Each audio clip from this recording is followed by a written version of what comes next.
not guilty as the search for the baby continues.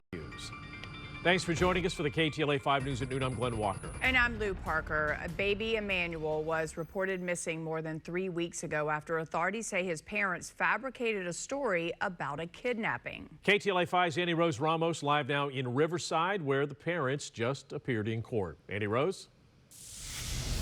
Hey guys, yeah, that's exactly right. Jake and Rebecca Harrow, they are the parents of 7-month-old baby Emmanuel who went missing last month. They were formally charged inside the courthouse you see behind me for filing a fake police report, but they were also charged in the murder of their child. Now, in a few moments, we're going to show you images of those two sitting inside court as attorneys on their behalf pleaded not guilty to all of the charges they are facing. Good morning, Mr. Harlow. Good morning, Your Honor. Mr. Harlow has been advised of his legal and constitutional rights. Waive formal reading and advisement. Enter not guilty, please. And good morning, Ms. Harlow. That she has been advised for legal rights. I would ask that not guilty please be entered as to both counts in this matter. The Harrows initially reported that their son, 7-month-old baby Emmanuel, had been kidnapped outside a Big Five sporting goods store on August 14th. Investigators later determining this did not happen, saying there were inconsistencies in their stories from the start. Authorities believe the child is now dead, though his remains have not yet been recovered. Now, wanting to get into the history of baby Emmanuel is Jake Harrow, who was already on probation for a prior child abuse case. Authorities describing Jake as a, quote,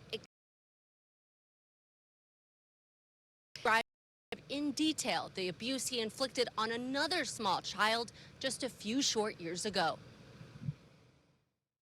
The child's name is Carolina. She is still alive today, but she is permanently bedridden.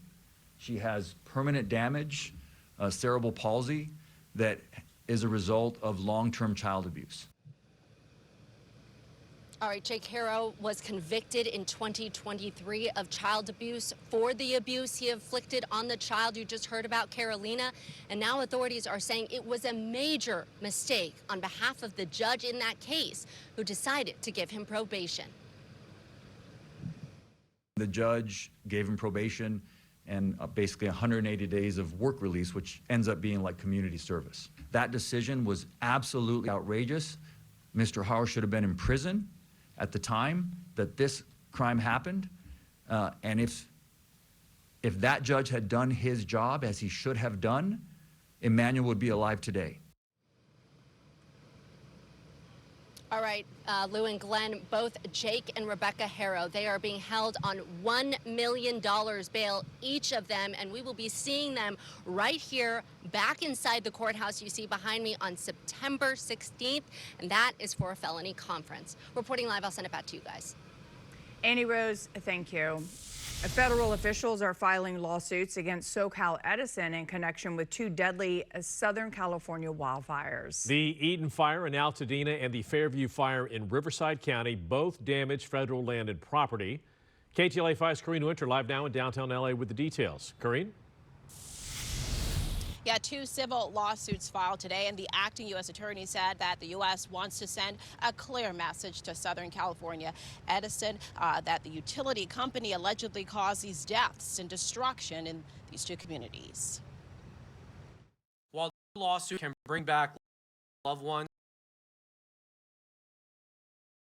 lost or destroyed homes, we hope that today's complaints will be a first step in ensuring that Edison changes the way it does business, that becomes a responsible party instead of a party that causes harm, destruction, and misery and devastates our region. Bill Asali alleges the utility company was negligent in its involvement in these 2 deadly wildfires. The Eden Fire in January killed at least 19 people in Altadena and burned over 10,000 structures. While the cause of the fire is still under investigation, SoCal Edison has admitted that one of its transmission lines may have started the blaze. The acting U.S. attorney said that the U.S. Forest Service incurred millions of dollars in costs to suppress the Eden fire and that they're now seeking more than $40 million in damages. As for the Fairview fire back in 2022 in Hemet, that resulted in 2 deaths. Nearly 14,000 acres burned within the San Bernardino National Forest. CAL FIRE said that this fire may have been started by SoCal Edison's equipment. 44 structures were also burned. The lawsuit alleges SCE failed to properly maintain its power and transmission lines in or around the area where the Fairview fire ignited. The U.S. is now seeking to recover about $37 million in damages incurred by the Forest Service, including about $20 million for fire suppression costs. Officials also underscored that there are terms in this lawsuit to ensure that SCE does not increase utility rates for customers to offset these damages. It is our intention that Southern California Edison, the company itself, and not the ratepayers, will bear the burden of these costs. And we reached out to Southern California Edison for comment on this lawsuit. Again, the filing's just happening today. We're still waiting to hear back. That's the latest here in downtown Los Angeles. Corinne Winter, KTLA 5 News. All right, thank you, Corinne. Meantime, some families displaced by the Eden fire are demanding action. They gathered this morning in front of fire-ravaged remains of homes in Altadena to voice frustrations by the slow permitting process, which has only allowed a handful of rebuilding permits to move forward. They have to jump what seems to be insurmountable odds, dealing with county permitting and the many things that are now being required, and on time they're being made responsible to bear the financial burden of these requirements. Survivors are also worried about many experts warning that the soil and ground where homes once stood may be contaminated with toxic lead, creating serious health risk for the community.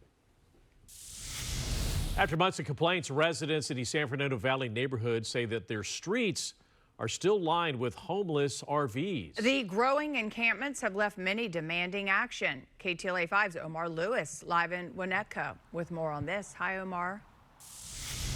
Good afternoon, Lou and Glenn. We've been speaking to residents out here who tell us for months now they've been pleading with their local city council member to do something when it comes to the rows of RVs in their community parked along the streets, like right here on Winnetka Avenue, a main thoroughfare in this community. But they say little has been done, leading to a mixture of frustration and safety concerns. We can show you the problem on video here as well. RVs and trailers have been lined up here in Winnetka along roads like Chase Street and Winnetka Avenue. Residents like John Shreve and others sent us numerous videos documenting the encampments they say are growing, bringing trash, crime, and drug activity steps away from their local schools and parks.